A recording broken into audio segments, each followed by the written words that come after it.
Le point de bouclette, comme le point de nœud, est un point qui ne peut se réaliser qu'avec le tambour. Pour réaliser le point de bouclette, comme d'habitude, je m'accroche et je sors à l'extrémité du dessin. Alors, je me suis accrochée, je pose mon pouce ici et je vais revenir dans le même point, sortir un point qui va avoir à peu près 2 mm de longueur, je tends mon aiguille et je vais fixer la petite boucle qui apparaît. C'est un geste qui ressemble un petit peu au point de chaînette que nous n'avons pas encore vu. Je ressors à côté, en haut. Je tends mon fil avec le pouce gauche et je reviens dans le même trou.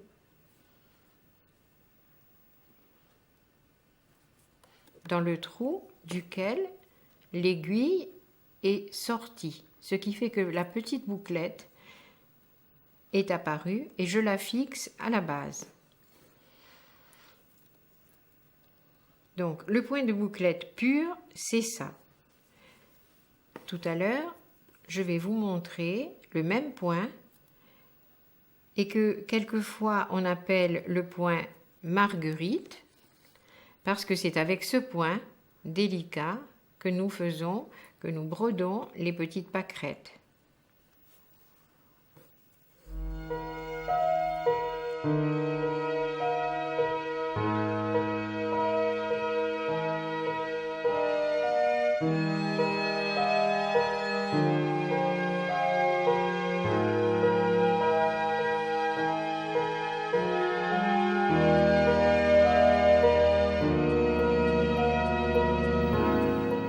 Alors, vous voyez les petites bouclettes qui sont inclinées, mais qu'on peut aussi réaliser droites, verticales, sont un point d'ornement gracieux et quand il est agrémenté de couleurs, c'est également très joli. L'avantage avec le coton à broder qu'on appelait floche et qui s'appelle maintenant moulinet, c'est qu'on peut faire une palette plus grande, réaliser une palette plus grande de couleurs en ajoutant, puisqu'on travaille la plupart du temps à 2 fils quand on fait le point de bouclette. Si on met 3 fils, c'est trop gros. Pour le point de bouclette comme pour le point de nœud, j'utilise 2 fils. Donc, je peux prendre un jaune clair, un jaune plus soutenu et les travailler ensemble. Je peux travailler ensemble 2 jaunes de la même couleur ou 2 roses de la même couleur. Il suffit que les coloris s'harmonisent bien et ça vous donne un tout autre effet sur votre ouvrage. On peut voir déjà la réalisation de quelques points les uns à côté des autres. J'arrive à la fin de mon dessin et j'y suis parvenue en réduisant la longueur du point tout simplement et pour bien épouser le dessin lui-même. Encore un petit point et ce sera terminé. Voilà le tout petit point de la fin. Vous remarquez par ce petit geste, je remets le fil dans le bon sens. Parce que si on continue à travailler avec un fil qui s'est complètement rouloté, automatiquement, on a un nœud qui est toujours désagréable à dénouer. Voilà donc mon travail avec le point de bouclette. Sur l'envers, toujours de la même façon, j'arrête mon fil avec un petit point d'arrêt. Voilà, et la séquence est terminée. On coupe toujours bien à ras le fil sur l'envers parce qu'il a été arrêté 2 fois. Maintenant, nous allons réaliser le même travail avec une petite pâquerette.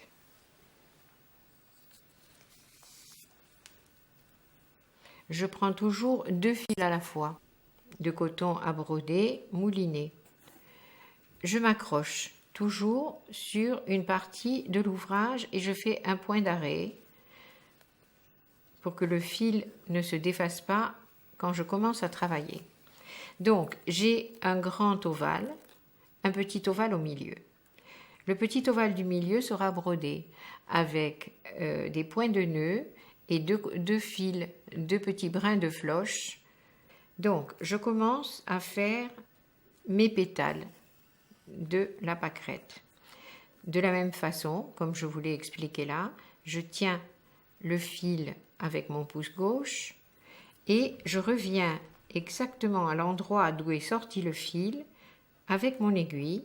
Je sors l'aiguille dans ce deuxième ovale et je tire le fil jusqu'à arriver et je fixe mon point. Alors, là, je dois harmonieusement disposer mes petits points qui vont être resserrés autour de l'ovale central, mais je dois les écarter doucement à l'extérieur parce que effectivement le centre est tout petit et l'extérieur est beaucoup plus grand. Donc ici, je vais serrer mes points les uns contre les autres. Par contre, je les écarte un peu à la base et ce sont mes pétales qui vont apparaître. Voilà, que je fixe au bout par un petit point. C'est toujours le même point de bouclette que ce que nous avons vu précédemment. Je ressors tout contre. Là, je sens un nœud qui se forme. Donc, voilà. Il y a un petit secret. Quand vous avez un nœud, vous le voyez comme ça, il est penché à gauche. Il peut être penché à droite. Vous prenez la boucle, vous la tirez dans l'autre sens et le nœud est défait. Alors, pour ne pas avoir à nouveau cet inconvénient, je vais lâcher mon aiguille, la laisser se tourner toute seule et voilà. Donc, je suis sortie au centre, tout près. Je pose mon fil à broder et je reviens dans le même trou en sortant ici et vous voyez que automatiquement j'écarte un peu les pétales à l'extérieur. Voilà, et voilà le pétale qui se forme et que je fixe.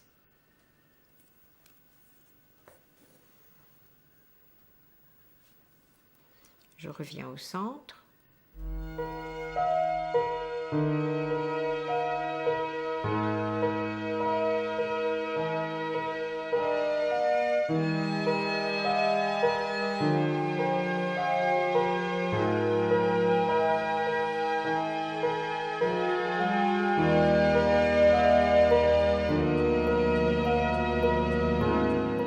Voilà, je suis sortie tout contre et je mets mon fil perpendiculairement de ce petit ovale à celui-ci.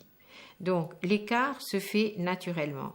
Il ne faut surtout pas faire ça et faire vos points de bouclette qui vont se coucher les uns sur les autres et qui enlèveront à l'ouvrage toute sa grâce. Alors quelquefois en décalquant, on marque avec le crayon la forme de chaque pétale, mais automatiquement en la brodant, il est rare qu'on arrive toujours sur le dessin qui est donné. Il vaut mieux penser à rester bien serré au centre et à disposer le pétale toujours perpendiculairement au travail. Voilà. Et ils ont tous le même écart. Donc, je fixe.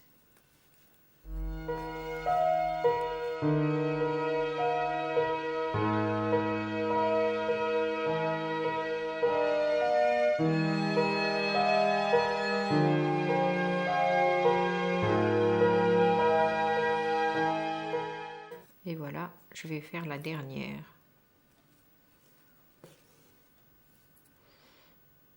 je sors là juste entre les deux.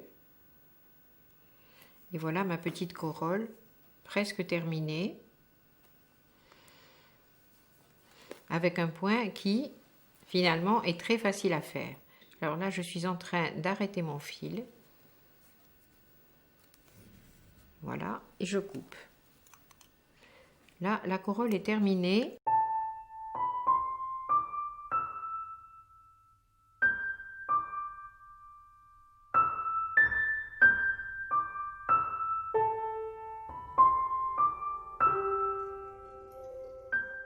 Je vais maintenant faire devant vous quelques petits points de nœud.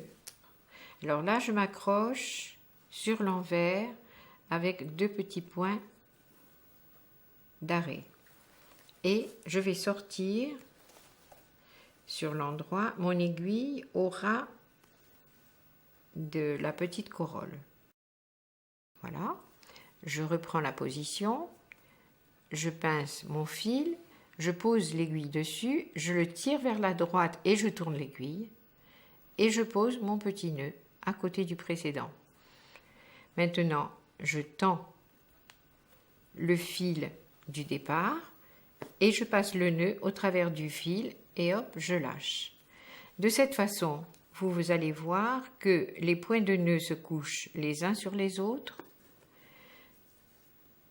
qu'ils sont parfaitement collés contre le tissu, et le fait de ne faire qu'un tour chaque fois me permet d'avoir un point de nœud tout à fait régulier.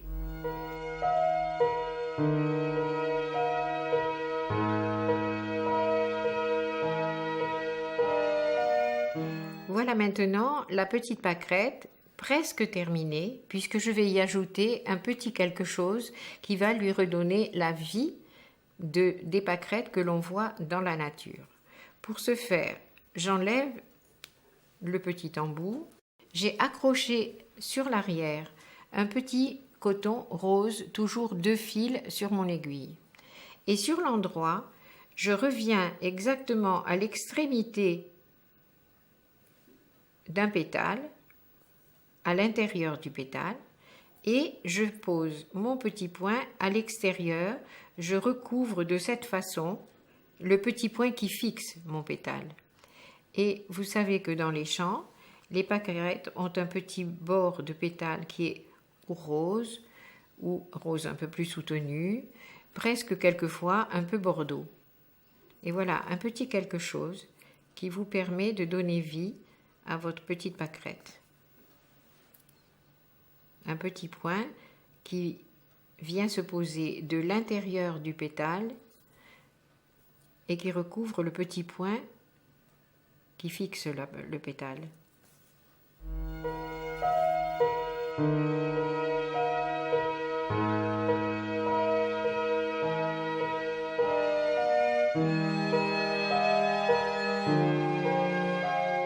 Vous voyez que c'est un travail très simple à réaliser, mais qui est d'un bel effet. Et quand c'est fait avec application, une fois la petite fleur brodée, on a des allures de vraie brodeuse. Voilà le résultat.